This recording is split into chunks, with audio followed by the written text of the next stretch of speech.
What's up, guys? We're going to do a breakdown for a replacement fight here. Jordan Wright, he's coming in here he's replacing George Gonzalez. So I already gave a little bit of a breakdown on Ike Villanueva, so I'm going to talk about Jordan Wright first. He's technically undefeated there. Like you see, his record is 10-0, but he was knocked down in the Contender Series, and the knockout was overturned because his opponent tested positive for marijuana. So to me, it's a loss, and he's usually a 185er, but he is going to come up to 205 for this one. And he has a fun style to watch. He has a lot of first round finishes. Prior to his last fight, he had actually never been out of the first round, and he did get the biggest win of his career, LFA 80. He got a nice highlight reel knockout of Gabriel Checo, and Checo's a respected high-level black belt, but not really a striker. He's a little bit choppy, closing the distance, and Wright was able to just keep it on the feet and win the fight, basically. But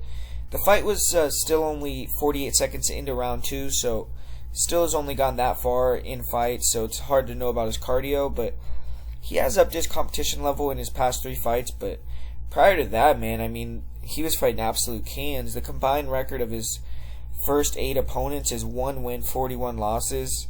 He's not a bad striker. Hands low, in and out style. Right, he's light on his feet. He walks fighters into shots well.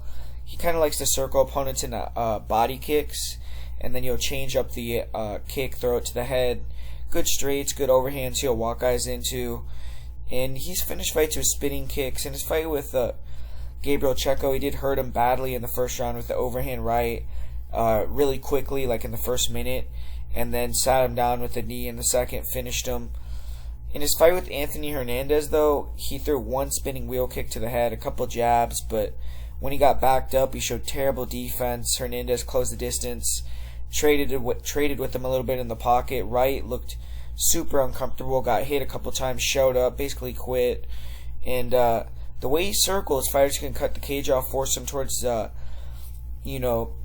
put his back on the octagon and make him strike in exchanges. They're going to have success with him. He's yet to prove he can take a punch or survive a pocket exchange, and this small cage is a little bit to his detriment, in my opinion.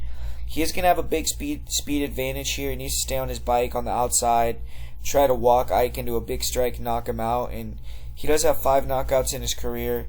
He's not much of a grappler. He's physically strong, and when low-level guys try to take him down, he can reverse. He does have a few back takes, rear naked chokes, but isn't a fighter who's going to look for takedowns. He did show up some decent defensive wrestling and jiu-jitsu against Checo.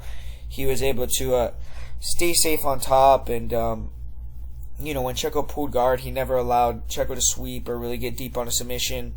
And then he did drop him with the knee, finished him off with some ground and pound, and he has finished 5 of his wins by submission, but most of those guys that he beat with submissions have 0 wins, so I don't know how much you can really take into that.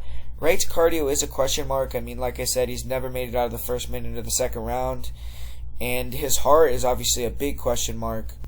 Ike, obviously, like we talked about him a little bit before, he's obviously not the athlete, but he's going to be much bigger here. He's going to hit a lot harder.